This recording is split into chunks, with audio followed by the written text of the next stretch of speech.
Okay. Right. I'm just testing this, and I am grateful because we are live. We are Indeed. live today at Successful last. this week. Yes. I wanted to make sure. My apologies to our African brothers and sisters worldwide. We had some technical difficulties on our last live, but we are grateful to be here today. We have a profound and amazing episode ahead of us today, and we have a very, very special Jegna here today. But before I introduce him, I would like to say this is episode 8 of our podcast, Black Trauma Uncensored. My name is Brother Olaboyega. Some know me as Siraj or the Kunle Tukumbo. As a Nigerian, we got many names, and that's just how it is. But I'm here today with my comrade host, ERA. Greetings, and welcome, Baba. It's good to have you. Well, it's an honor to be here, as always, to talk about a topic that is not talked about in the proper manner, at least from an African-centered uh, perspective. So I'm glad to be here to try to lend what little bit of knowledge I have on the topic. Well, a lot of bit of knowledge you have. Indeed. So I'm glad to be here. And how appropriate for the month of June, because that's at one point I remember, this was the month that you prepare for what they call Father's Day, and then something happened where they was like, oh well, we want to make it the other people's month. And then we not gonna call it Father's Day no more. We gonna call it Parents' Day or something crazy. Right. And then we also had the month was also Black Music Month too. So they just kind of like kicked us all the way out and just threw their little fruity flag on there, and that's been the end of that. So. We did talk about Black Music Month last week and the frequencies of music. And I would mention our conversation when we were talking about the range of the years between 1968 and what was it? 1976. And you mentioned Earth, Wind and Fire and the OJ Temptations and okay, the OJ. Now I'm from Ohio. Yeah. Okay. Cleveland, Ohio. Yeah. That's where they're from. The Stevie Wonder and the Last Poets. Yes, the Last Poets. Gil Scott-Heron. There's a couple other underground banders that most people don't know about. Like, well, there's always the Watch Prophets. I think they're the ones that started out. And you also had the Bama. Okay, some of these folks are before y'all time, of course. And I just celebrated my birthday 2 Sundays ago. Yeah. Divine Solar Return. Yeah. Doing great work, great contributions. But we don't just celebrate to be celebrating. You got to put forth some sweat equity, and you've done that. And this is not the first book. It's actually the second edition of the first one. But then we also have Raising Awareness. But we're here today to talk about this year. African-centered response to the LBTG. There's too many acronyms. Too many. So I'm tripping up. My apologies. I call it the alphabet gang, but it's the LGBTQIA plus organizations and their agenda, the conversation no one wants to have. And I added the plus when we came back around this time because they keep adding letters to the acronym. So I just said plus, and they said that'll cover everything. Whatever they add to it, covers it. Because they keep adding letters to it. So we've been trying to add P, but they ain't figured out how to do it yet. That's what they're trying to do. Mm. because So, so They already doing it. They just trying to figure out how to normalize it, right? right, exactly, right, With these exactly. what they call them now, minor attracted person. Yes, yes, Uh-huh. yes. And all of this, um, chapter 8, you say colonizing thought and action. And you talk Mm-hmm. about the pseudoscientific terms from a political stance, right? Yeah, And that's what right. that's about. When they Yeah, keep yeah, adding things and keep trying to normalize, and it's not just the terminology, it's the images we see, the classic cartoons we used to watch. Now Spider-Man don't know which way he going, even though right. he was kissing on Jan or Jane or whatever her name was, had a whole girlfriend. Now it's Yeah, 2026 and he confused. yeah. I'm confused now, right? mm, You got unicorns. Unicorns were supposed to be mystical and magical. Now we don't know So, what unicorns are for, right? so if you're confused, imagine the children, Come on. yeah, and that's because something I wanted to that's who they're after, the children. Mm-hmm. absolutely. That's who they're after. Mhm. So, tell us, Baba, why now? Why is it in? Obviously we know on the call, and there's others who are watching, and there's others within the community who know.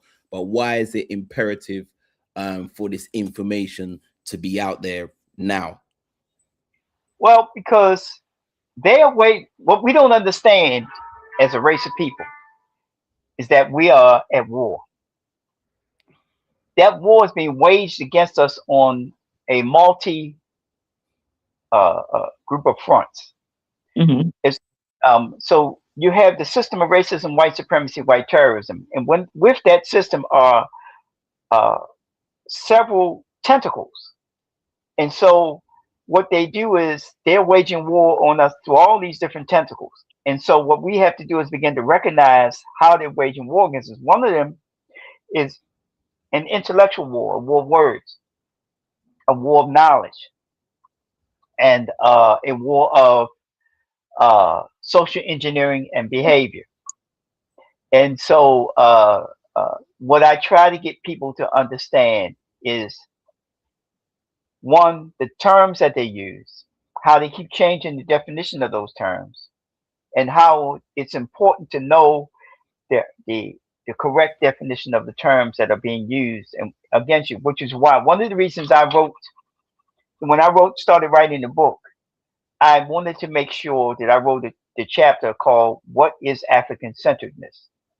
And the reason I wrote that chapter is because I knew and I know that if the attack starts to come at me, one of the things that your enemy will do is assign a stance to you. And so when they assign a stance to you, they put a label on you. And what happens is that when they put the label on you, if you have not defined yourself, then you wind up spending a lot of your time trying to correct whatever label they gave you. So Mm-hmm. one of the things that I saw was that in this battle, because I started hearing terms like Afrocentric and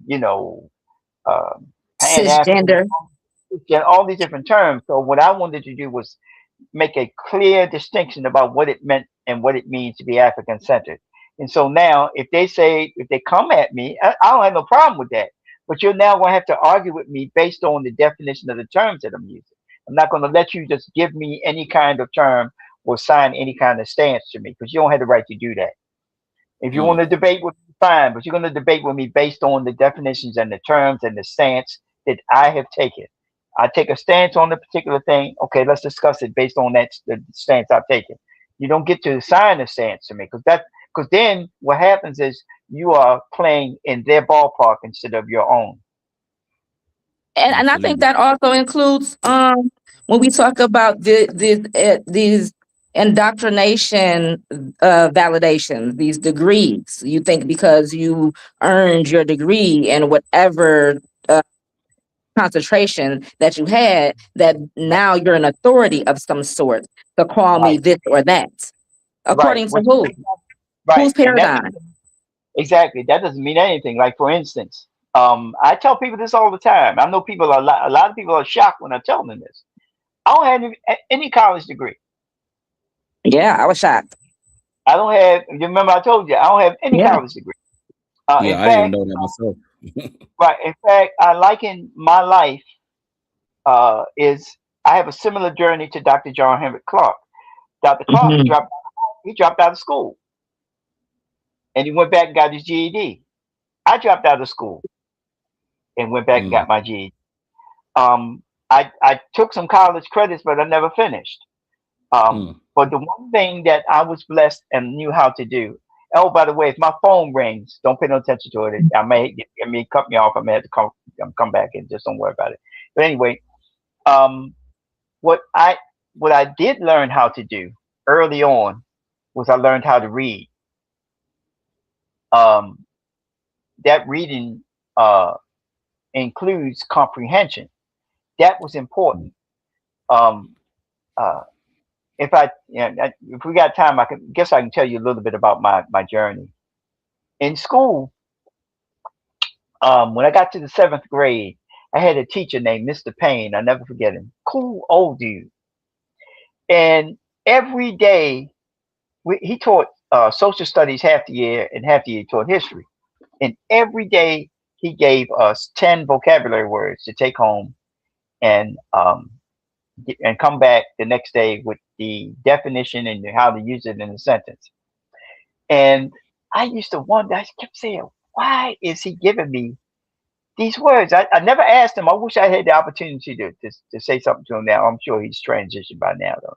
But I used to always wonder why he gave us these words. It didn't. I did it, but I didn't understand the importance of the lesson.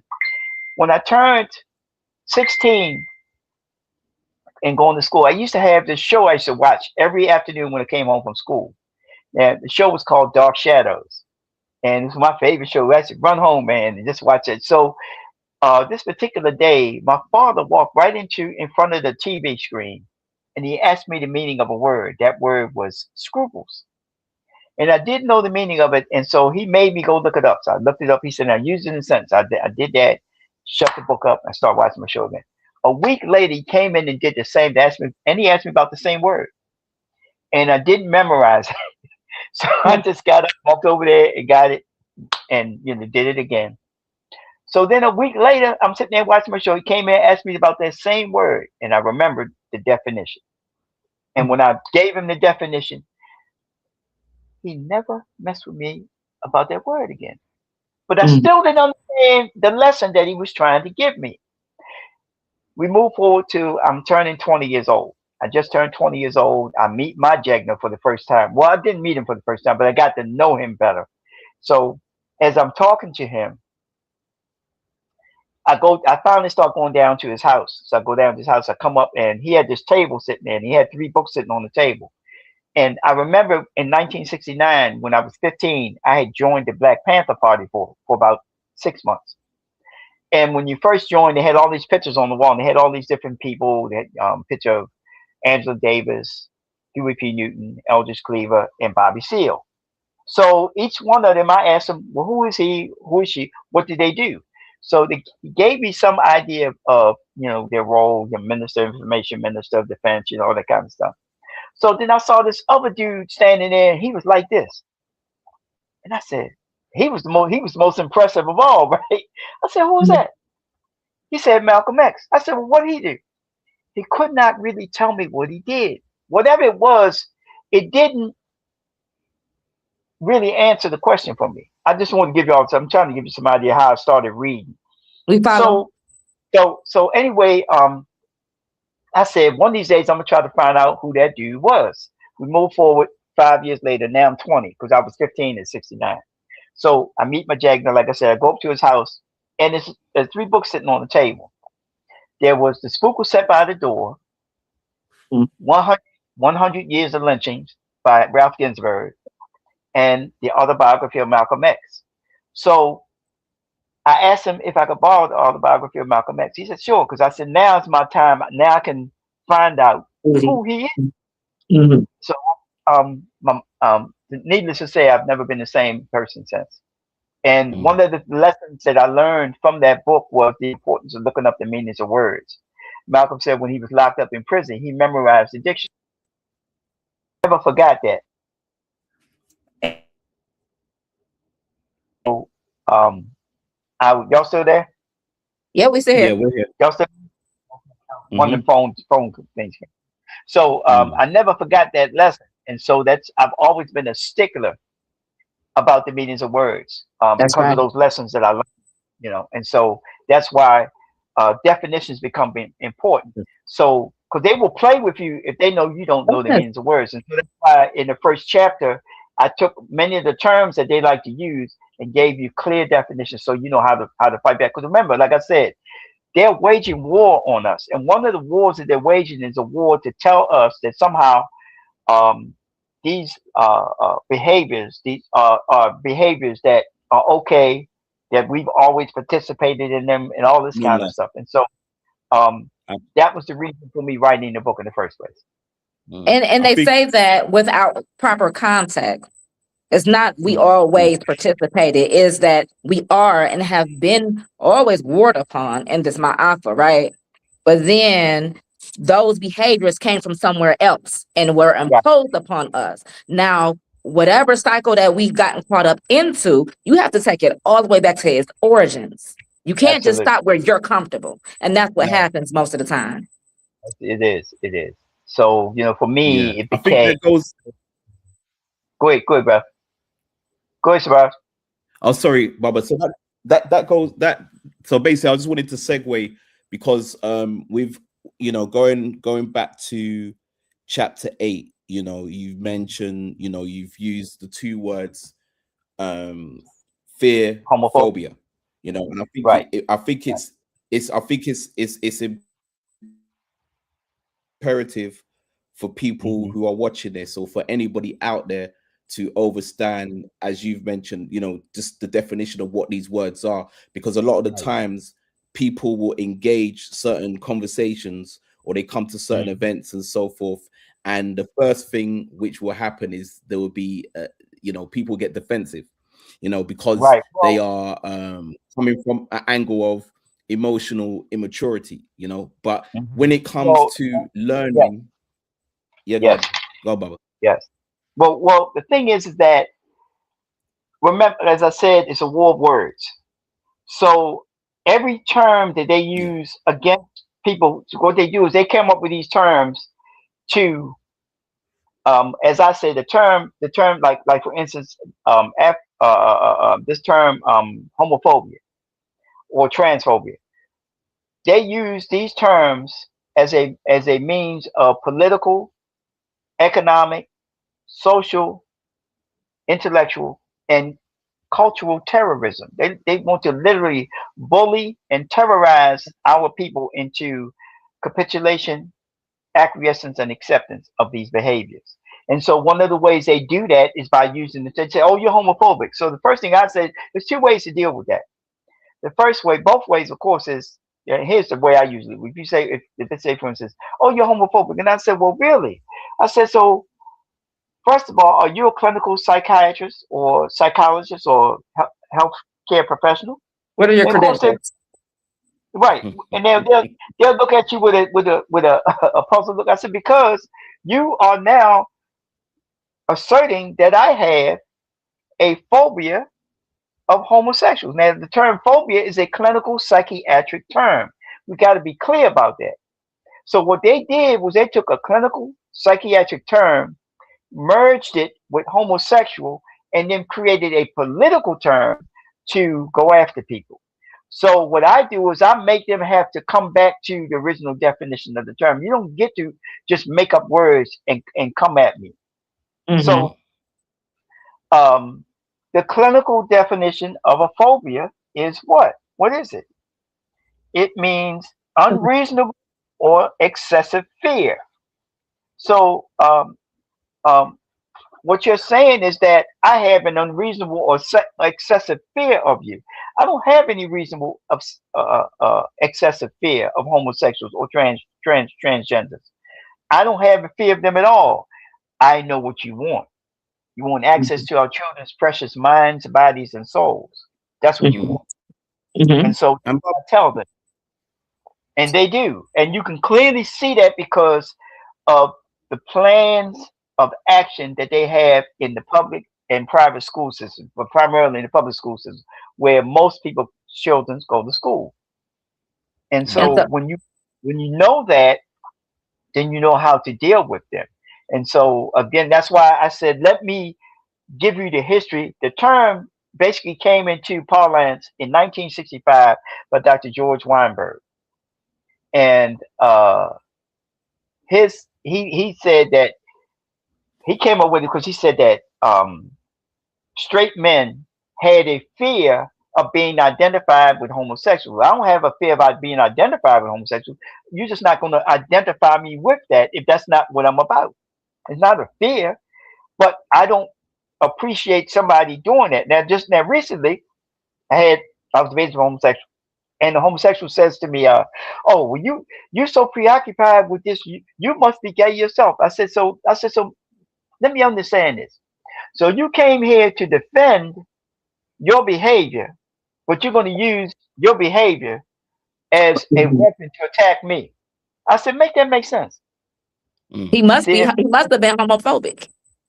Right. So actually, he's the one that's homophobic, not me. So, but again, that's the games they play. So again, trying to show us is how to fight back. Mm-hmm. And so definitions become one of the most important weapons that you can use to fight back. So this is why it's so important to know the correct definition of the terms that we're using. And so the conflating. I'm sorry. Go ahead. Sorry, I was saying that Bubble, you did an excellent job of providing a number of references, you know, for people who gets the opportunity to read your book, that this is an agenda. Because for me, I first learned about the word through watching a movie. I think it came out in the 90s or 80s, Arachnophobia, with the spiders and stuff like that. So that's when I first knew about the word. So when at a later stage, when I heard about, you know, homo and phobic or phobia being merged together, I was thinking, wow, this is crazy that they really pulled a number on us. You know, because I don't fear these people. Yeah. So from what my understanding of the term is, so I'm grateful of, you know, at least getting the opportunity to purchase your book and, you know, go in there and, you know, just dissecting what was going on. I just think is, you know, you've done an amazing job of that. And it's crazy because the people who are behind this plan, this agenda, are the very same people who came up with the term, or who they didn't come up with the term, but the very same people who have are using another political term that they've taken that did not mean what they say it means, to attack people. The term anti-Semite or anti-Semitism, which was created by so-called Jews. The same people, it's Jews that are behind this. So-called Jews are behind this same plan of action. This so it's like when they say, well, somebody is an anti-Semite, the first question I ask them again is, well, let's be clear about what a Semite is. A Semite is any person whose primary language is a Semitic language. It is not a racial term. It is a linguistic term. And what they did was they added the word anti to it, and then now they started using it as a political weapon, saying you're anti-Semite. Well, who are the Semites? Semites, like I said, is any person and or group of people whose primary language is a Semitic language. Well, there are several Semitic languages. It's not just one or two. So when you hear that, you hear these so-called Jews who will always call, if you oppose them, you're anti-Semite. The first question I said, well, first of all, are you a Semite? Because most Caucasians, who call themselves Jews, their primary language is not a Semitic language. It's actually Yiddish. Yiddish is actually German. It's not a Semitic language at all. So you're really not a Semite based on linguistic facts. You are you're a convert. That's why they call themselves Jewish. And so when we talk about the conflation of the terms and etymology, right? The origins and the linguistics, they wrote an entire agenda, right? Yes. A lot of people participating in this behavior have zero idea. They just going off of what they think they feel and the suppressed memories of trauma that they've Yes. experienced that they don't want to talk about. But we'll get into that in a minute. Right. But it's That's 1972, right. 1972 gay rights agenda or Yes. platform. Right. 1972 Gay Rights Platform. February of 1972, there were a group of several groups that met in Chicago, Illinois, to map out a plan of action. Out of that meeting came the 1972 Gay Rights Platform, and I included that in the book. And one Chapter of the 10. things that was in the platform that and it's a series of actions that they want to affect change. They wanted to affect change for, to change this, to change that. And when you read the 1972 Gay Rights Platform, see, I was alive at this time. See, I was 18 in 1972, so I was alive. So you can't tell me what existed at that time. The people today, they'll be arguing with you, and they weren't even alive then. I was alive, so I know about the what was going on, the feelings, the vibes in the community. For the most part, we did not accept that behavior. Now, we didn't go chasing them to beat them up, but we didn't accept that behavior. We knew that was some strange, odd behavior. We all knew that. So when they lay out the plan of action, when you read it, you see all the things that they want to change. The most disturbing thing, and here's the thing too, while I'm saying this, what you'll find if you read it, and y'all have already read it, so you already know about it. Most of the things that they wanted to accomplish in the 1970 Gay Rights Platform, they've already accomplished. They've already gotten it done. Yeah. There's still some things they want to get done. And the most disturbing one is they want to abolish all laws governing the age of sexual consent. Now, the question I ask, why would you want to do that? What would be the purpose to abolish laws that govern the age of sexual consent, meaning the age where a person can consent to have sex with somebody else? So that age is 16. Why would you want to abolish it? Not lower it, they want to abolish it. So the question becomes, who are you going, in order to abolish, you want to go after folks below the age of 16. We got to be clear about that. As the African proverb said, you can't heal in the same place that's made you sick. So exactly. we have to be knowledgeable about this agenda, which you speak of, because this is clearly their way of imposing genocide, and also their way of imposing where they want to stop the procreation among our people. Absolutely. Yeah. And you start, and that's a very important point to bring out. And when you understand that the advocacy of homosexuality comes from several different groups. If you remember in chapter 10, I have a secret memo. It's a graph, it's a memo in there from Planned Parenthood from 1969. And they list a series of things they want to do. And one of them, in terms of curbing population growth, because it's about that particular memo is about curbing population. And one of the things in that it's like a table, and it has all these different things. One of them that's listed in there is to promote homosexuality. So even Planned Parenthood is on board with promoting homosexuality. Not only Planned Parenthood, Barbara, you got some so-called African-centered folks. You got some so-called African spiritualists who are on board too, and are promoting this. Yeah. And what I say to that is they aren't any of the things that they're claiming. Now, they're not African-centered. Let's be clear about that. Because in order to be African-centered, that's your center, that's your core. So show me how. What I always say is this. In fact, right now I'm working on the book. I put the book. I'm getting ready to get the book peer reviewed. So I'm going through a process of I'm tweaking the book a little bit and all of that, so I can get it to pass peer review.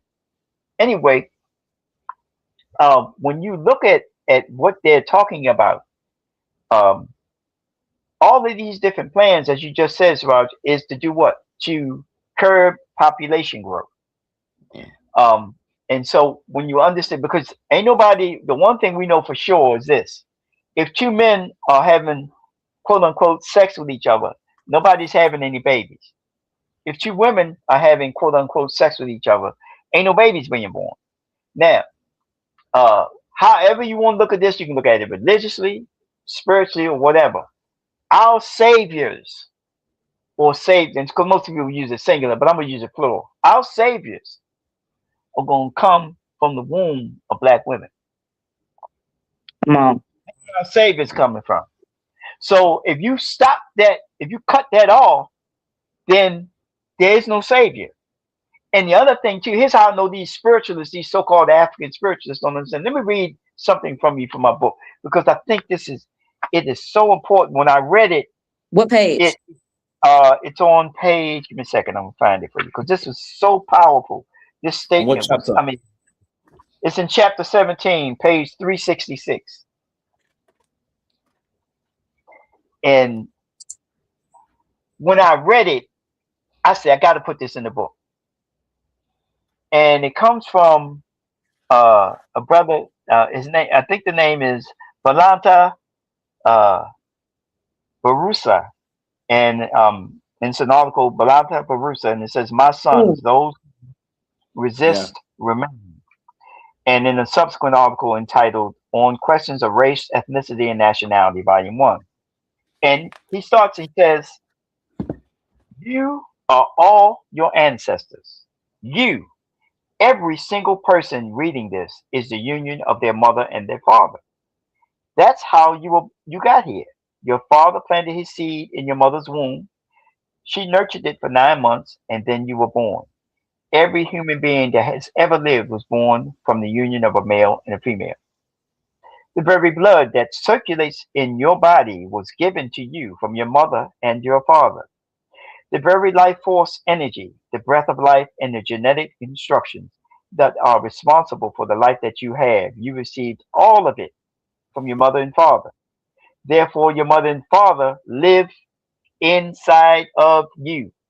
Because of this, because this is also true, your mother and father, that their mother and father live inside of them.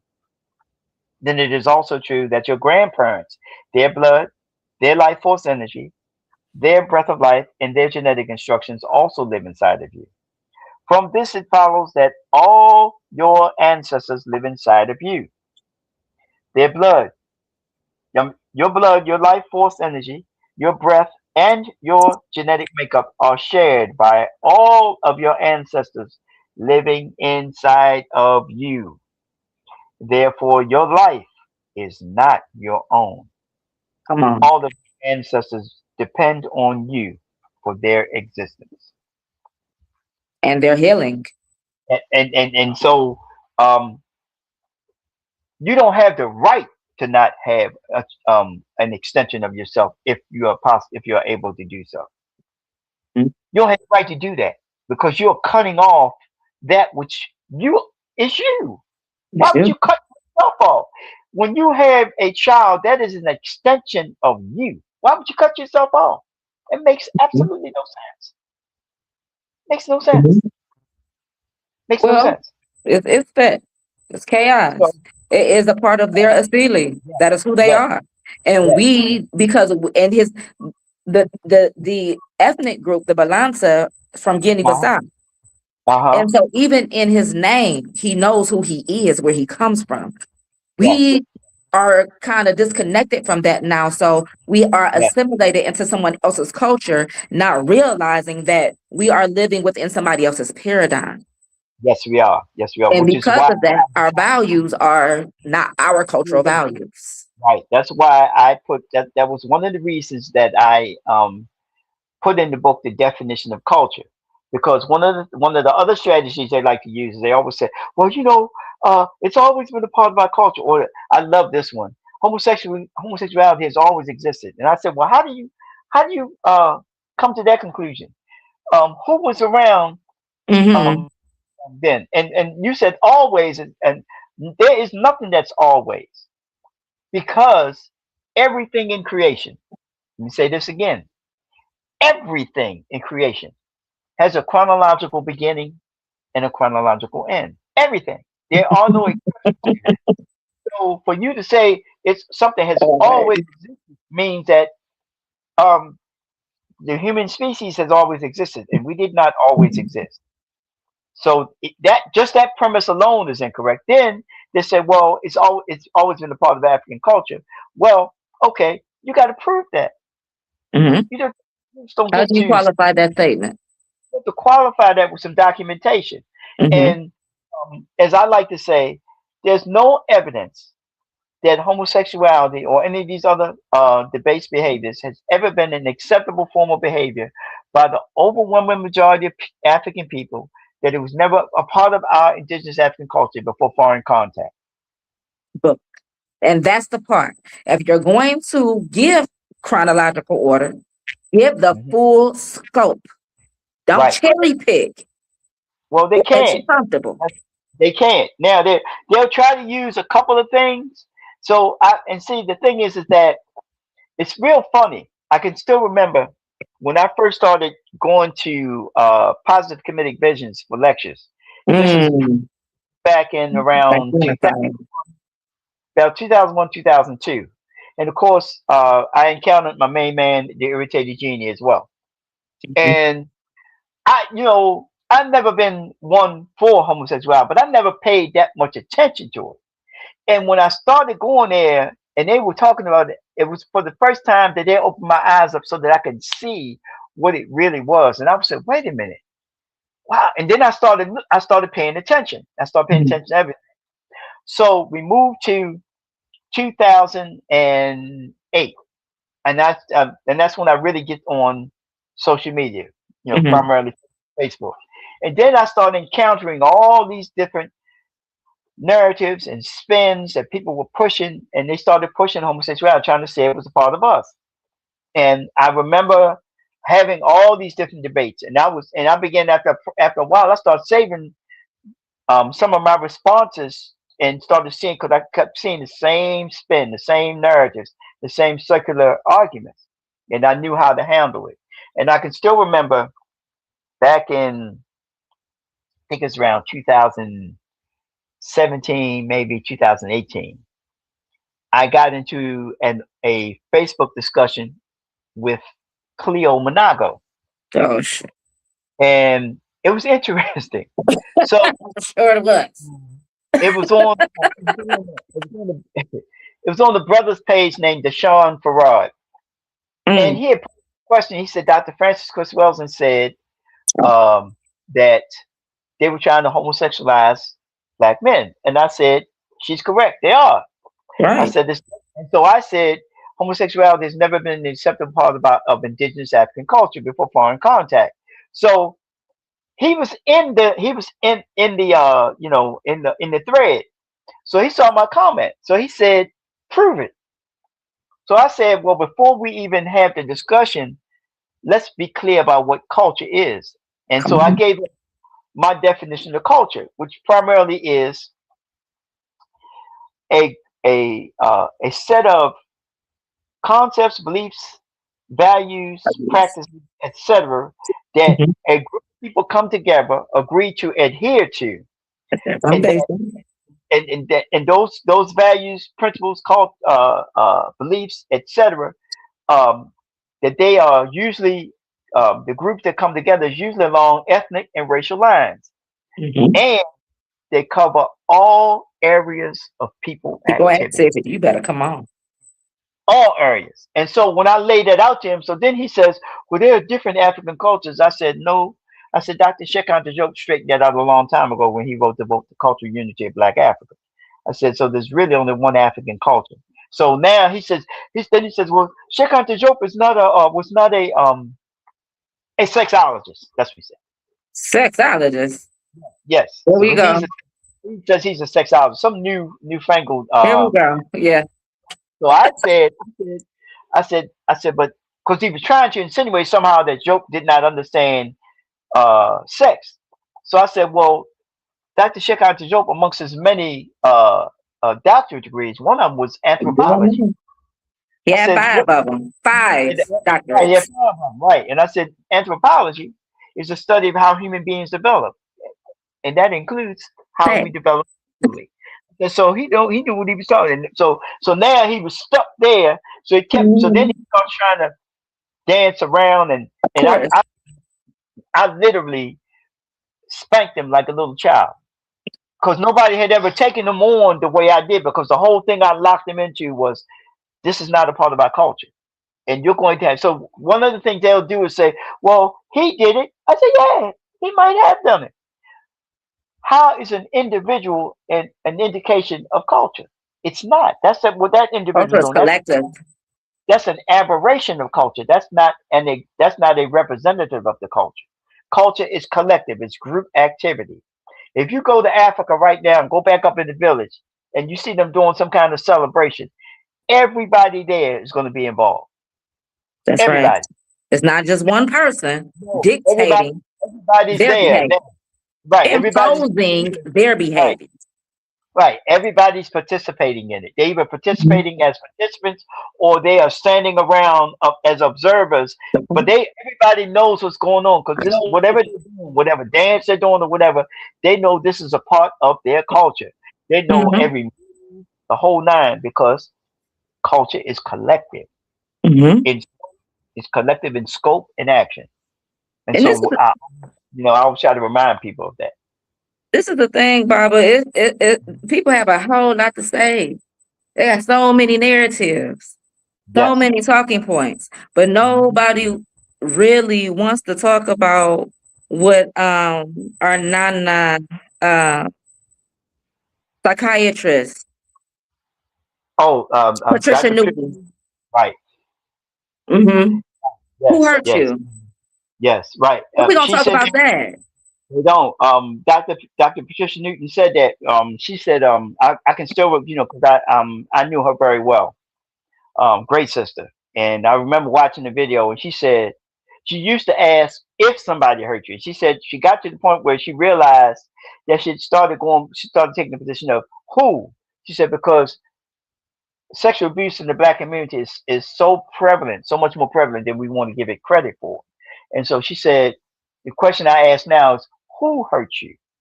Not if you were, but who? And then we can discuss that. And so In whatever way that hurt came, right? Because everybody want to hone in on one thing. It's just that however that transpired. Right. Who did it? Because somebody did it, because you're off track. Yes. And so in love, we want to rectify that. We want to help heal that. Right. So you can't heal a person by trying to heal. Make them feel good about bad behavior, their trauma. Like for instance, if my brother was a drug addict,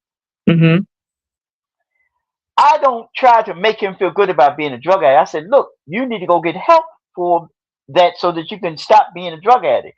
I'm not going to try to make him feel good. What they want to do is make people feel good about their trauma instead of telling them to go get help for their trauma and help them get the help that they need. That's what we need to be telling people. Not trying to make them feel good about the trauma. Validating it.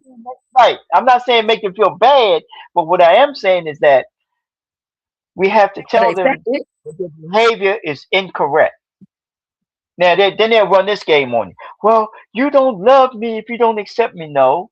Mm-hmm. That's not I don't true love you if I allow you to keep shooting that dope.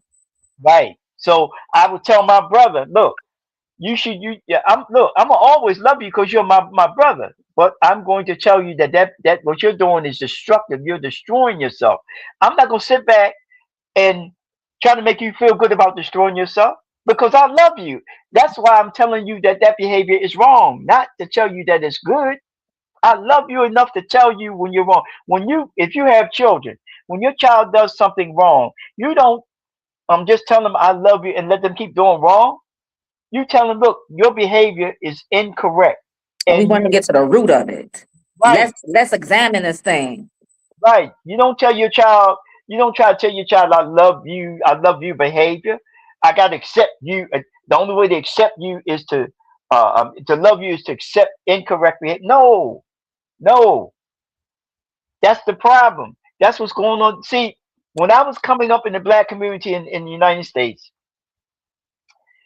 if you did something wrong in the neighborhood and your mother was home, you was out there, Miss So and So would whip your, you know what? She would whip your ass, and she would. And see, everybody knew each other, so everybody trusted the adults. So my mother would, if I was doing something and Miss So and So saw me, she would my ass. She would take me to the house, and then she bang on the door. She said, "Girl, so he doing so and so and so and so." She said, "What? Well, come on in here." Then you got another one. Then your father got home. You got another one. Now they calling 696 kids on you. Yeah, and so that was the difference, that the whole neighborhood made sure that you would. I can still remember one time, it was some dudes, they were like in their like late teens, early 20s. And there was one guy I can't remember his name, but he liked me, right? And I would speak to him, and one day, I don't know what they were doing. I think he was drinking or he was shooting crap. And he came over to the garage out there, and he said, no, you need to get on the wait, man. And I was like, and he said, look, and he gave me this look like, look, you ain't supposed to go ahead, and I said, okay. And I left, but I was like I'm trying to figure out what they doing, you know what I mean? But I ain't had no business there, and he wanted to make sure that I got him. So even though he was doing wrong, he understood enough that about what he was doing, that he don't want me seeing that. You understand what I'm saying? So I even used to tell my children when they would get ready to start having, I said, look, I'm not saying that any of us are going to be perfect. And I used to tell my children, I said, I know you nobody's perfect. I said, so here's the thing. I'm not saying that you're going to be perfect, but when you're dealing with your children, if you don't want your children doing something, they should never see you doing it. All behavior is learned. Social work 101. They should never. And I'm not saying you ain't gonna do it. Okay, like some people want to smoke herb or whatever. They want to smoke weed. I don't do that. But okay, that's your children. If you don't want your children doing it, they should never see you doing it. Because interesting. I don't know if you can hear me. Can you hear me? Yeah, I hear you. Okay, sorry for that. My power. My I just so happened to look across the room and saw a book that says "Who's Raising the Kids." Yeah. So, that's so. If you tell them that, if they see you doing it, it's just like we get our taste and everything. Okay, the foods that you grew up eating that you like is because that's what you grew up in the house eating. Because your parents set the foundation for that, right? So it's the same thing with behavior.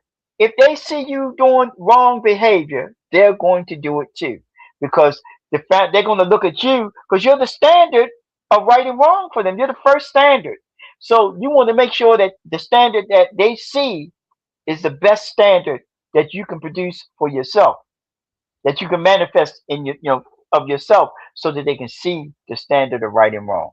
And have enough accountability and grace and patience and understanding to be able to accept when they say to you, "Hey, mommy, but you said," because mine do it to me.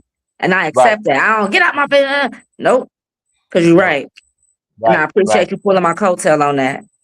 Absolutely, 1000%. And I appreciate you paying attention. Right? Yes. So now we need to correct this behavior. Now you get an opportunity to see how I adjust, how I pivot. Exactly. Right? How I make that correction. And we're going to do it for each other. So when I do it to them, it's not going to feel like chastisement. It's going to say, I love you. You loved on me too. Right. Because that's the whole idea. That's what we're supposed to be doing. We're supposed to be shedding love to our children so that they know how to go. Because they it's enough hatred out in the world. They need love in that home. Love. Well, once again, I think we as a people need to look at these books as study guides, because these are the best ways to educate our people as well as our children. And once again, this is a colonial tactic which they're using. Yeah. And this colonial tactic which they've been using, it makes people fall in line, and it also makes people fall into that inferiority complex. They have that Yes. inferiority complex, and Yeah. it's almost where they feel powerless. So when we're having discussions like this, people just, many people will tend to step back and not want to say anything. And then what happens then is this plagues our community, and it becomes normalized behavior. So Yes. I'm glad that we're having this discussion, because these discussions and your book, Baba, it definitely needs to be in the forefront, because I it don't is I don't problematic. brag. I don't brag, but I tell people all the time, and I say it in a way. I mean, I know it would never happen, but I should actually be a millionaire, because this book should be in every black household in the United States of America. It really should, because the thing that when I talk to some people who've actually had the opportunity to sit down and finally read it, the thing that they come away with, besides the information, the evidence in it, the thing that they always tell me, they say, Baba, I can tell that you love black people. Mm. That's what they always say, and that warms my heart, because that's the reason I wrote it. That's the reason I wrote it, because I love my people, and the only thing I want is the best for them.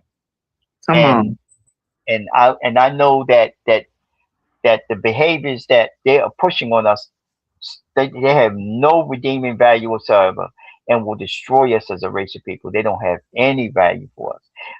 It's just like the slave ship hop music, that garbage music that's been out there. Mm-hmm.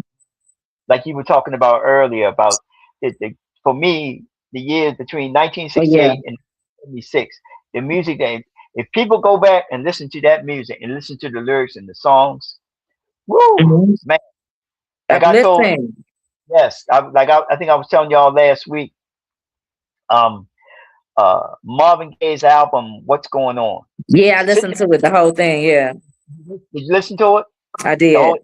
The entire. powerful. Yeah, powerful, uplifting, restorative, enlightening, makes you want to think. Like, okay, Yeah, so what we doing then? Well, if this is happening, wait a minute. What, and make you get on track.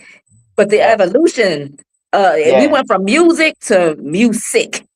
right. I mean, you look at that, you listen to that. The Temptations put the Temptations, and this is what happened. So Marvin Gaye does his thing. Yeah. About the same time, the Temptations are starting to put out social commentary. So then the OJs come out in '72, and Philadelphia International starts putting out a social commentary. So the OJs got out the album Ship Ahoy, Ah, and if you've never heard that album, it's a bad album. Ship Ahoy itself, the cut Ship Ahoy starts out, you hear uh the waves of the ocean, yeah, and then after that you start hearing this whip go, "Chikow, yeah. chikow," and then you start, and then Eddie Levert comes in and starts talking about slavery and everything. Hmm. Um, Powerful. That's Baba Barudi's one of his main cuts. He opens Kebuka with that. Yeah, that's a bad album. You had groups like the Shy-Lights. They had out "Power Come to the on. People." Yep. Um, like I said, the Temptations had out a cut called "Message from the Black Man." Um, they a lot of people sleep on the stuff that the Temptations had out. They know that how great they were. Mhm. They listen to the cuts that came out that you played on the radio. They rarely listen to the album. See, I'm an album man. See, Yeah, because because I told y'all I used to sing in the group. you did. So if you get the chance, if you look at my photos, you'll see some of the photos of when I was on stage singing. Mhm. Um, and so for me, music holds a Yeah, different. It's a different, because I was a participant in the you're creation an of sound. instrument. Yeah. So it's a different, and so I studied what they call theory and harmony. I went to school for music and stuff. So Hmm. I was listening to everything, from about 72 onward. I'm listening to Miles Davis, John Coltrane. I'm listening Pharoah Sanders. I'm listening to everything. And so I'm getting all this, like Pharoah Sanders had a cutout called "The Creator Has a Master Plan." Um, Mm. I mean, it's just the Last Poets had out um, an album called Chastisement, which is my favorite. But I got several CDs by them. That just happened to be my favorite. And there's a cut on there called E Pluribus Unum, one out of many. There's another cut on there. Damn. Bird's Word. That's about, and they call out all these great jazz artists. There's another cut on there called I can't think of the cuts now, but that album. You gotta get back to that. That so that it shaped the mindset of folks in my generation. Now, it didn't turn everybody to becoming revolutionary, but there was influence on everybody. And it pressed upon their minds. Yeah. Watch this. The summer of 1969, one of the most famous R&B artists of all time creates a song that became our anthem. James Brown. Say it loud. I'm black and I'm proud. Everybody was singing that song. Old, young, and in between. Everybody was saying. Even today. Yes. Wait, you don't hear nothing like that now. All you hear is this N-word. Mm-hmm. Oh my God, I can't. And then they try to justify the use of it by saying, well, in the 70s, they was no. What they missed though is this. Yes, in the movies it was being used in the blaxploitation movies. Mm-hmm. But here, I always ask them. I said, well, who's writing the scripts of those movies? Mm-hmm. Was it us? Mm. You write them? Overwhelmingly, those scripts are being written by Jews, and we don't even know it. Right. So, and that's who was producing most of the movies. So and on top of that, when they used the term, it was not a term of endearment at all. No, it was to be offensive. Right. It was meant to be offensive. It was like when it was what we call Dems. What we used to say back in the day, Dems fighting words. Mm-hmm. So when you said that, we getting ready to get to it. We getting ready to get into it. That's right. We get ready to rumble. When we saw brothers on the street, it was it was, what's up, my brother? That's the way we were communicating.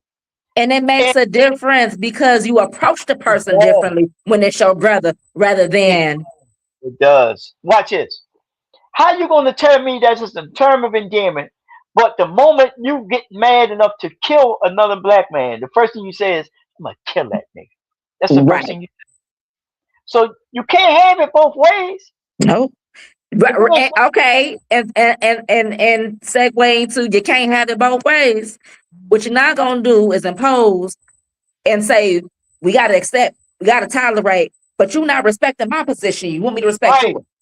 Right. That's not how that works. So it's okay. It's a problem when I disagree, but it's not a problem that you're disagreeing with me. An alphabet mafia. That's why we call it an alphabet mafia. Exactly. You don't have the right to disagree. No, good for the goose, good for the gander, ain't it? No.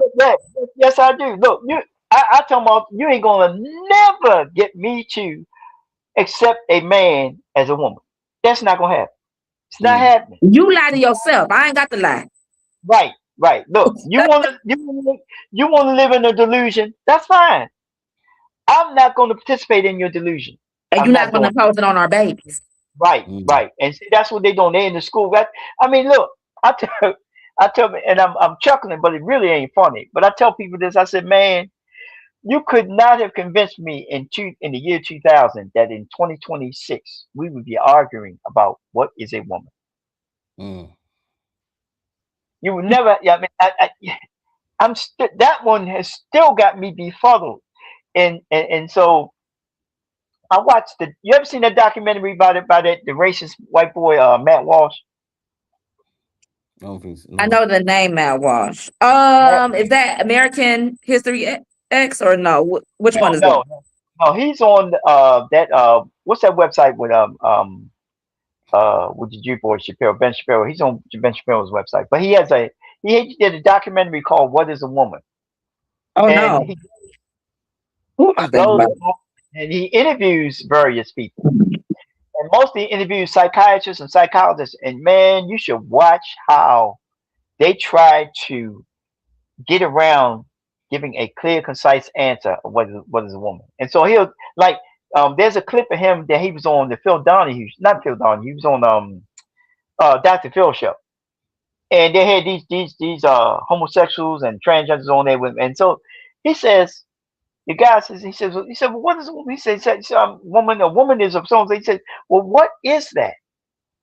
None of them could answer the question in a clear, concise way. You know, they were saying a woman is all these different things. And he said, well, okay, well, what is that? Because you got to you got to come up with a clear definition. They couldn't come up with a definition because they know you got a womb. Is nonsense. No, they don't have a womb. But don't be into some old sites. They don't have no cervix. They don't have the moon time. No, they don't have the vaginal canal. They don't have none of that stuff. Oh, okay. They got none of that. They got none of that. And I tell people, I tell the woman in a minute, I think that she is the most marvelous thing in creation. I am so glad the Creator gave her to us, for us, so that we can enjoy each other, because there ain't nothing that a man could do for me but shake my damn hand. Period. That's it. So it.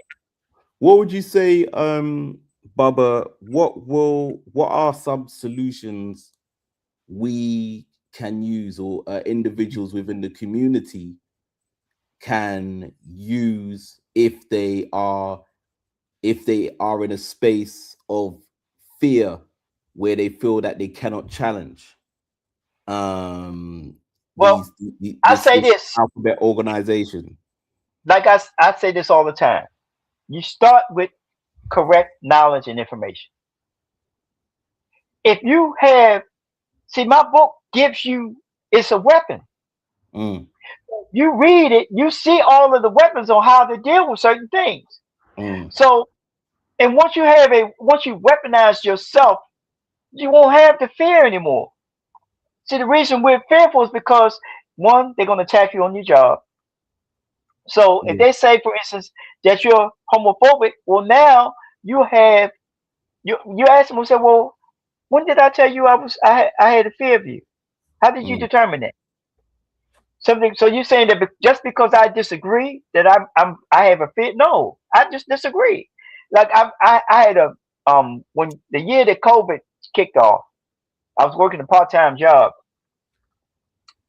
and I had just started writing the book. I was working on the book at the time, and this was around February. This is around the end of February 2020, and I was standing there talking to this white guy about homosexuality. And what I had learned to do by this time was not use insulting words like faggot, all those kinds of stuff. I had learned to use, correct terminology, because that becomes important too. Because that's another way you can get fired. So you want to make sure your terms are correct. And so we were talking about homosexuality, and I was saying, how I felt about different things, and I was laying out certain things. So there was a woman that, and I was talking, it was Caucasian, and there was this Caucasian woman that I knew was a lesbian. Now, we got along fine, right? No problems. But I knew she was a lesbian. So as she was walking by, I tabled the conversation. So then she walked by. I said, well, she's gay. So then he did like this. Because up to this point, I didn't know he was gay. Whoa. So when he raised his hand, I said, oh. I said, well, let me say this to you. And this is what I said to him. I said, I have as much right to disagree with your behavior as you do to practice it. And he said, you're right. And that was it. And look, I waited all day, because I said he's gonna go around there and tell my supervisor. But he didn't. But I was right. He knew I was right. So the first thing you gotta do, we gotta stop being scared. Yeah, absolutely. Stop being scared. Stand up. Stand up. Yeah. Straighten your back up, God damn it. You're a man or woman. Straighten up. Man, as we say in the hood, man up. Now, I was just talking to a buddy of mine earlier today. We were talking about a passage in the, a book by I don't know how familiar you all are with the Greek historian. They call him the father of history, Herodotus. And Herodotus is talking about he's relaying the story that the Egyptian priests had told him. And they call this pharaoh. They called him Sesostris, but his name was Senusret. But anyway, Sesostris was going about. He went out into Western Asia and started conquering. And every town that he came across that he conquered, he would erect a pillar, right? And he would say, "Okay, here is so and so town. The people of the town fought valiantly, but in the end, we were successful and we defeated them." And he would write it on the what's name. He said, if the people did not fight back, he would add an additional glyph that said he would add a glyph of a woman's genitals, and he added the woman's genitals to say that the people of the town, mainly the men, were no they were no fairer. They were no better than women. In other words, they were cowards. And I don't know how it is over there across the pond, but here we would always when we wanted to be degrading to a man, we would call him a vagina. I'm being aesthetically correct, but we would use the P word. That's what we would call the man that we consider soft. And when I heard that, I was like, damn. So that goes all the way back to ancient Kemet, that we refer to men who were chumps who wouldn't fight as, and so that told me that we understood the difference between men and women and the role that men and women play in society. It's not that one is better than the other. They have different roles. You know what I mean? A woman's role is different than a man's role. It doesn't mean her role is any less than a man. The man's role isn't any less than the woman. They have different roles and they serve different purposes in maintaining the society. And what we've done is we've bought into the Eurocentric model where women are now telling men, I don't want to be this way, or I don't want to do this job. Instead of understanding that the job that you are doing within the household is extremely important. Extremely important. And without you doing that job, makes the whole family structure harder to maintain and produce quality men and women. Absolutely. We got to understand that. So, and getting back to your what you were saying, Charles, the book is a weapon. And if people read the book, if they take the time, I know it's heavy. It's a lot of information in there. But the thing is that it will arm you with the tools to be able to fight back. You won't be afraid because you got the tools. You got the tools. You got the tools. When they say that people are gay, you'll be able to say, well, no, that's not true because according to this peer review research or that because they got it in there. If they say you're homophobic, no, I'm not homophobic, and you can lay out why. And so I've done it online several times. People will tell me, they say, "Oh, you're homophobic," and I just ask the question, "Why? What psychological or psychiatric test did you conduct on me to determine that I had a unreasonable excessive fear of homosexual as a assassin?" I said, because a phobia, the clinical definition of a phobia is, and I give them the definition according to and see, I went into the DSM too to pull out what it said. See right here? Yeah, you were saying. Diagnostic Statistical Manual of. Yep, there you go. See, I got it. So you can't tell me it's not that what I'm telling you. I have it. That's the latest one. That's the DSM-5. So I have it. I've read it. We appreciate you for doing your thorough. Sorry to cut your wisdom, Bubba, but we appreciate you for doing that thorough research. So at least to let folks know. We'll see. People won't know what you're about, but for those who may not, they can see that you've done the thorough research. If they read the book, they can tell that. And I always tell people when people are arguing with me about different things, the first thing I ask them is, if you disagree with me, here's the question I ask: what documentation or evidence do you have that justifies your disagreement with me? I'm not. You can disagree, but I want you to justify it. I want you to justify. So, what evidence do you have that justifies your disagreement with me? Because I always remind people. I say, and this, I'm not bragging. This is just a fact. I have been studying this stuff, all of this African history and everything, since I was 20 years old. Mm. June the 7th just passed. I turned 72. Wow. Especially now. Yeah. That More power means to you, Baba. that means I've That's been doing 52. this kind of study and research for over 50 years. Yeah, When I left my Jegna, I was 20 years old. absolutely. And That's- I always tell people I'm still learning. I'm still studying. I'm still reading. I'm not perfect, yeah. but I'm learning all the time. And teaching. And I'm learning and at the same time. A lot of my library is because of the books that you have suggested over the course of us knowing each other. So Mm. So I tell people, gratitude. Yeah. you can't do this work. You can't do just watching YouTube video. I mean, videos are good. I'm not saying they aren't, but after that, you have to sit down Put it in and read. practice. Like look, I tell people, I have seen many of the great scholars in person. Seen them, Clark, Ben. There's 5 scholars of the great that I lined up as the greats that I've never seen. I wish I had. I've never seen Obenga. I've never seen Joe. Right. I've never seen Joe. I've never seen John G. Jackson. I've never seen Chancellor Williams. And I never saw Jacob Carruthers. But I saw Ben, Clark, Ben Sertima. Let's see, Hilliard. Winoka Rashidi. Tony Martin. Come on. Steve Coakley. Hakeem Adabuti. Dr. Welsing. Neely Fuller. I say. There's some heavy hitters you've mentioned there. I've actually seen them. Not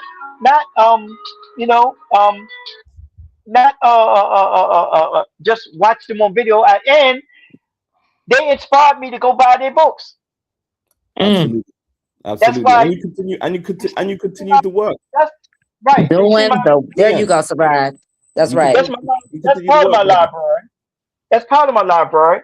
I'm sitting, and I've lost a lot of books, and I'm sitting. My phone is sitting on my other library right here. So yeah, but the knowledge is always there, Baba. Whether you lost the books, the knowledge is always there, and that's why I've been blessed also to have a really, really good memory. That's why I tell people a lot of times that, and it wasn't something I just set out to do, but I look at the journey, and I remind people that in many ways my journey is similar to Dr. Clark's, where I can call out different things, and like Clark did. I don't know how I do it. I got the brother that I wrote the other book with, Mku. He used to say to me, he said, he would curse. He said, he said, how you remember all that stuff? I said, man, I don't know. And that's called ancestral memory. Yeah, I said, that's that power that I share. And just let me tell you, ERA is good at that. I've been like that for a long time. I had a friend of mine. I got a friend of mine. He was the first person to point it out to me. He said that I had really, really good recall. And I said, what's that? Then he explained it to me. He's 10 years older than me. He's still around too. Good friend of mine. He's one of the people I listed in the book. Like, if y'all remember, when you read the book, when you go in the first part of the book, I have all these people that I list. Yes. Marcus Mosiah Garvey, I say, you say Amos Wilson, Kilimanjaro, Dr. Right? Right. I got all these people. And I got my personal people that I know. that I listed. And this brother was the second person after my parents that I listed as influential on me.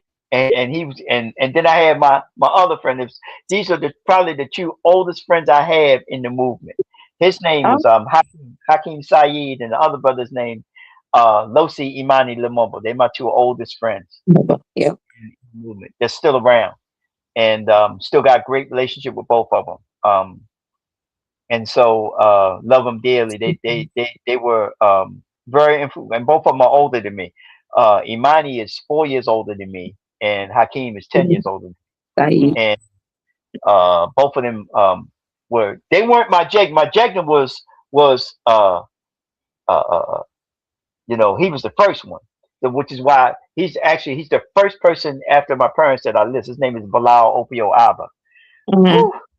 He talking about sharp brother. I truly miss him and wish he were here today. Because the book wouldn't even be here. Because how we got to talking, I had known him, and then come find out his brother was married to my first cousin, but I didn't know that at the time. And we were sitting on the playground, me and a couple of my homeboys, about 4 or 5 of us, just sitting there. It's like probably around mid-June, maybe late June, early July, and he come walk across, and we just called him over. He just came over, started talking to us, and he started saying some stuff I had never heard before. And that's how it all started. And then we were sitting out there about a week later, and we spoke to him again. He came back over again, and he had some marijuana. And during that time, I used to participate in the drugs. And we all sitting around and we're smoking, and he's talking, and he used that as the opportunity to get our attention.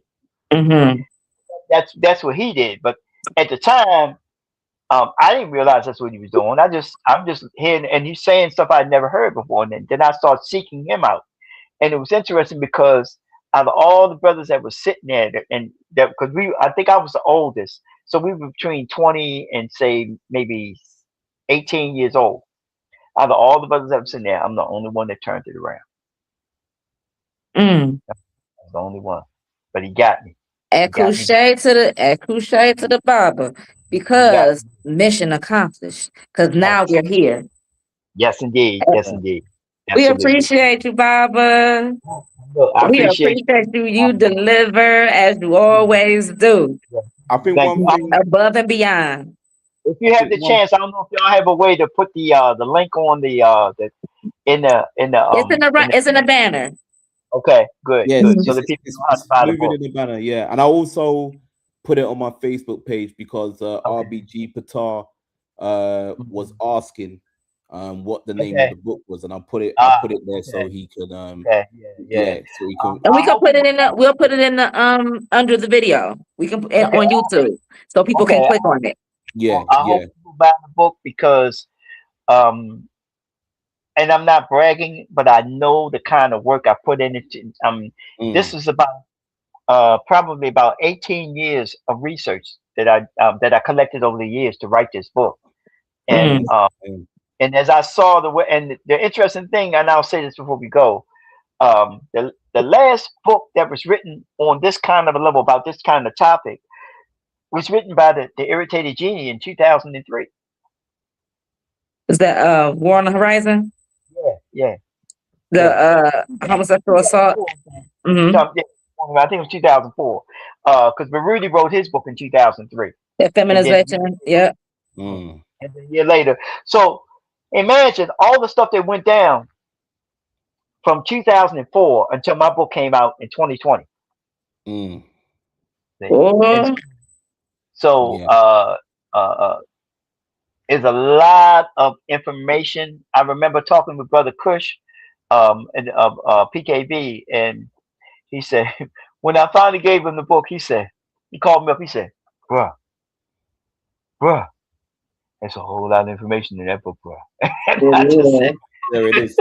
Definitely. So much so that this him on the back. Yes. Y'all got to get this. Yeah. Definitely. And I would say, once again, for people tuning in, always don't read for the sake of reading. Read these books work. and utilize them as a study guide, because Yeah. what just before we you know end this, Baba, the reason why I asked you the solutions earlier on, because that's what Black Trauma Uncensored is about. What solutions Yeah. can we bring? And I'm glad and I'm grateful for the answer you have given us. But one thing, Arm yourself with knowledge. You can't. It's yeah, like if you want to build a house, you gotta know how to build the house. You gotta know how to build it. So Mm-hmm. for me, the information is where you start. Correct information, mm, thoroughly digested over and over and over again. You know, I tell people all the time. One of the books I read, probably the book I read the most, is The Destruction of Black Civilization by Dr. Chancellor Williams. mm. I have read that book from cover to cover 8 times. Wow, And I tell people wow. the most important page to me in that book is on page 310, where he says, and I did just that when I said, the white man is your bitter enemy. This is not Mm, the ranting of wild-eyed militancy, but the calm and unmistakable verdict of several thousand years of documented history. Even the 10 case studies in this book proves that each and every one of those civilizations, those societies, was destroyed by whites. That's on page 310 of the Destruction of Black Civilization. Now, yeah. I'm paraphrasing, And but I've got that. I've got that one in the library. So yes. Baba, just quickly, I think I don't know whether you've because obviously I'm still reading. But what I've read so far is just, you know, I've got my notes and Mhm. highlighters, and I've just been going in, utilizing it, you know, because it definitely is helpful. But I think we also have to get to a point where, you know, it's just like, you know, when we get stopped by the police, like stop and search, and Mhm. people, and just to be knowledgeable about the necessary things we should say. So it's just Right. about being equipped, you know. And I think we should also Mm-hmm. use that with your book as well, Baba. Even if there's something, whether you've done it already or whether anyone else who reads the book, to obviously make those notes, because we Mm-hmm. will be always confronted with situations where we're going to Mm-hmm. feel Oh, uncomfortable, whether that's in a oh, working environment or whatever situation, and we're going to oh. need to know how to be equipped, you know, Right. Yeah. because these people move and operate like a mafia, you And know. and look, and they have think tanks. They're constantly evolving and Exactly. adding new Yeah. spin and new ways to present new arguments. So you got to always be on top. That's why I did the update of the book, because I saw stuff that they were doing that I knew it, but I didn't see the necessity of putting it in the book. And so when I saw, I got a couple of debates around 2022. I said, wait a minute, I think I need to put this in the book. So I started reevaluating and adding more stuff to the book. Yeah. So that's how that turned out. And so I'm always doing that. So the next edition, I won't necessarily I might add a couple of more pages. You just never know. So it's important to note that change work, revolutionary work, is not a weekend thing. It is a Now, full-time job. full-time job. It's Right? full-time job, and we And you got to start. can't do it because you looking for self gratification, because you ain't that you're gonna be We got. sorely We and got to. sadly disappointed. You got to do it for the love of the people and our liberation. Well, Right. And Baba, for that, Baba, man, I mean, We we got. are when so you write your grateful. next one, I hope when we write your next one, I'm at least there during part of that process, because I've got some ideas. Okay. Okay. Mhm. We have to talk about that. You know how to get to me, and let me say this before I go. Anybody that has any questions, look me up on Facebook. You can ask me any questions. I'm more than willing to answer.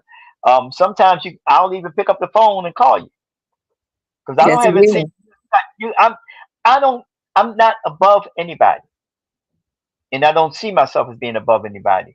The only thing that I can say is that I've studied more than maybe some people, and I know a lot more than some people. But I can still learn from those who don't know maybe as much as me. But there's always something each of us can learn. So um, Absolutely. we have to be honest with ourselves with what we know, and be willing to say, okay, I don't know, because Yeah. it's Come you on. know the thing is that when you don't know something, It's And somebody, okay. it's okay to not know. It's not that it's not the Don't not know that's the problem. It's not wanting to know. come on. Mm. You're not going to get it. You're not going to get it when people are directing you to where you can get it from. That's right. You know, and because I remember I told a young boy one time I was telling him, I said, "Why do you think I'm standing here talking to you and trying to give you some wisdom?" And he started saying, I said because I care." What's that? I have Yeah, concern for you. and he looked at me and it dawned on him. I said, because I care. That's why I'm taking the time to. I don't have to take. I'm not getting paid. So, in the little bit of money I'm making, trust me, I'm struggling like everybody else. I'm when I tell you I'm struggling, you have no idea. But but I still know that this book is important and that black people need to have it in their hands. I don't care if Caucasians get it; they get it. That's fine. But they can't. Ain't nothing they're gonna be able to dissect it. And even if they do, I still don't care. I'm writing for us. That's right. I'm writing for us because they're waging the war, and the only way we can win is by having people who put the information out there that we need to turn this thing around. And all I'm doing is trying to make my little teeny contribution, as much as that might be, to help do that, to turn us around and bring us back to being what we are, Africans, and operating in the African-centered way, because that's the way we did it before we came in contact with them. Because they got us all screwed up. We trying to be FBA, we trying to be And more, then we trying to be everything but what we are. Everything but what we are. We don't. When we say more, we don't even know. That many of us who said it don't have no idea what that means. It's just so much history out there, so much. and you know, I mean, I could do a thing on the history too. And if you read the book Raising Awareness, so you know what the kind of stuff I put in there. Absolutely, Baba. We So appreciate your contribution. okay, And on appreciate that y'all. note, Appreciate y'all having me. No, we absolutely. appreciate We And will anybody, be back on Thursday, as every Thursday. you want me to come back? Just let me know. I'm more than willing to take the time to sit down and tell everybody I'm on Facebook. Look me up. Send me a friend request. Um, and you know, if you got questions, hit me up in my inbox. I'll try to answer them as best I can. I don't have all the answers, but I'll try to go find the answer if it's a question that I think I have the answer to. If I don't have it, I'll try to find it. That's right. Right? Ashe. Ashe. Ashe. Ashe. Ashe. BB40A. BB Great Cody. first. All right. All right. Y'all take care.